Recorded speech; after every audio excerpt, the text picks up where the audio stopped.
Dans cette capsule, nous allons établir une relation entre les sinus d'angles supplémentaires. Dans un premier temps, j'ai tracé un cercle dont le rayon est 1. J'ai ensuite placé un point P sur la circonférence de ce cercle, relié à un curseur qui détermine un angle alpha. Dernièrement, j'ai fait afficher les coordonnées du point P et on retrouve ici les coordonnées en X et en Y de mon point P. Si on fait varier la mesure de l'angle alpha, on remarque que les coordonnées de mon point P varient elles aussi.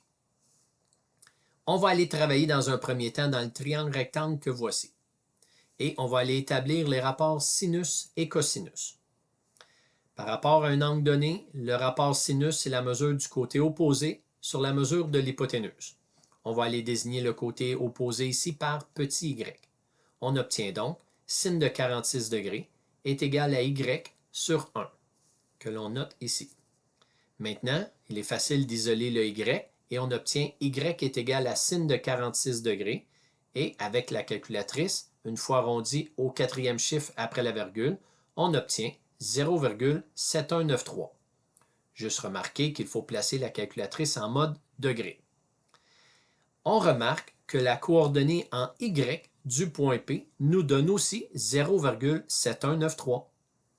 On va aller vérifier avec d'autres mesures d'angle. Donc, pour un angle alpha de 35 degrés, le sinus me donne 0,5736 et la coordonnée en y du point P me donne aussi 0,5736. On va aller travailler maintenant le rapport cosinus par rapport à l'angle alpha. Par définition, le rapport cosinus, c'est la mesure du côté adjacent à mon angle sur la mesure de l'hypoténuse. On désigne le côté adjacent par petit x. On obtient donc que cosinus de 35 degrés est égal à petit x sur 1. Maintenant, petit x sera donc égal à cos de 35 degrés et à l'aide de la calculatrice, on obtient 0,8192. On remarque que la coordonnée en x cette fois-ci de mon point P nous donne 0,8192. En faisant varier la mesure de mon angle alpha, on remarque aussi que le cosinus de cet angle me donne toujours la coordonnée en x de mon point P. On peut donc établir la relation suivante qui va être très utile l'an prochain en 5e secondaire lors de l'étude du cercle trigonométrique. Alors, pour mon point P, les coordonnées en x et en y seront toujours cos de mon angle suivi de sin de mon angle. On remarque que quand on fait varier la mesure de l'angle, que ce soit pour un angle alpha qui est aigu ou obtus, les coordonnées de mon point P sont toujours cosinus de mon angle et sinus de mon angle. Et c'est pour ça qu'on peut obtenir un sinus et un cosinus d'angles qui sont plus grands que 90 degrés. Allons maintenant établir les sinus d'angles supplémentaires. Par rapport à mon angle ici alpha qui vaut 133 degrés, alors, la coordonnée en y de mon point P est 0,7314.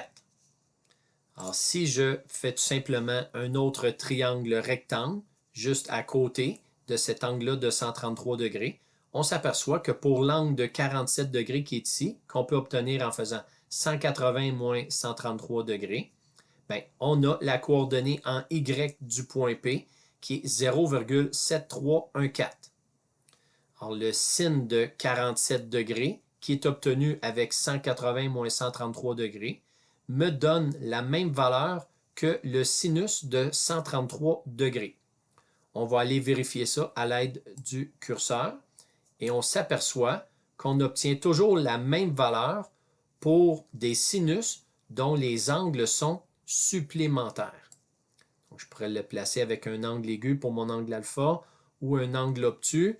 On s'aperçoit qu'on a toujours la même coordonnée en y sur mon cercle trigonométrique pour deux mesures d'angle.